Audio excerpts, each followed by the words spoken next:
Can you talk about, it seems that that's a very important part of your life. Yeah.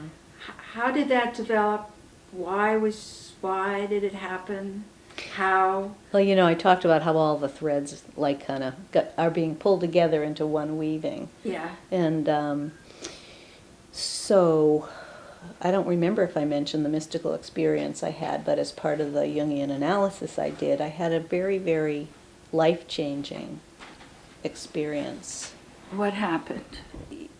It was as if the work with the dreams brought all the internal parts and helped integrate something into a whole, and I had a direct experience of a whole nother layer or aspect of reality that I'd never had, and it changed me about 2,000%. Changed who I was in my whole experience of the world. And I don't know how much you want me to go into a description of that, but when people talk about losing, having a sense of unity and oneness, I kind of lost a sense of my physical boundaries. I saw order where there was chaos before. I saw how everything has meaning. It was a very, very deep experience and very powerful, and all my fears dropped away. All my physical things like allergies disappeared. Everything, during that, and I got to feel the sort of light within that we all have and are made of. But it was that experience, I said, and I continued to do Jungian analysis, but then it became a really beautiful kind of search for harmony, beauty, and depth in the world. Not because I was having crisis and wanted to feel better. I was no longer miserable. But this work felt like it was an investigation of places unknown that were fascinating to me and that I always had loved, because I've always been interested in what motivates people to do what they do. And then this helped me understand that we all have a longing for this place.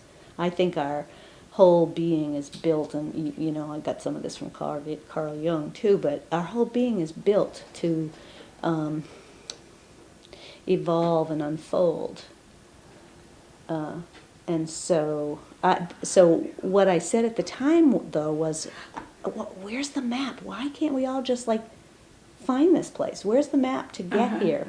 So when I discovered the Enneagram in 2004, I instantly, that was another one of my insights that I had that I talked about before. This is the map. This is the map. This is it. How did you find it? Were you shuffling through papers? What happened? Well, I became a Sufi in the Sufi Order International, the Northeast region. I had a pottery connection that became my Sufi guide. Everybody has a guide that you speak to monthly, and it's not therapy, but they kind of check in and help you with your practices in life and what you're working on and what is challenging you, and help you decide what practices to work on to develop those.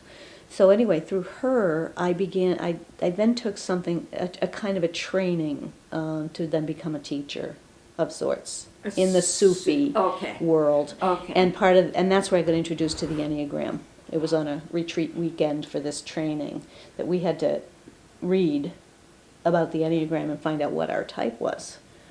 And I thought it was fascinating. And we only spent an hour or two, actually. I mean, we'd done a lot of homework, but we spent an hour or two at the retreat. But for me, it was, okay, this is it. This is what I've been looking for, and I'm going to do this. And so by then I had started coaching people, kind of life coaching of sorts. I only had 2 clients, but they hired me for a number of hours, so it was actually supporting me. And I began to bring the knowledge of the Enneagram into my work with them. And I also began to read a pile and then to hold workshops here at the house about it.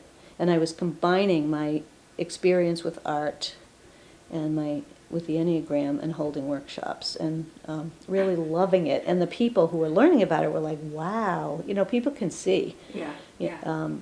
If they want to, how important this can be in changing relationships and helping you get to know yourself a whole lot better just by knowing what to look for.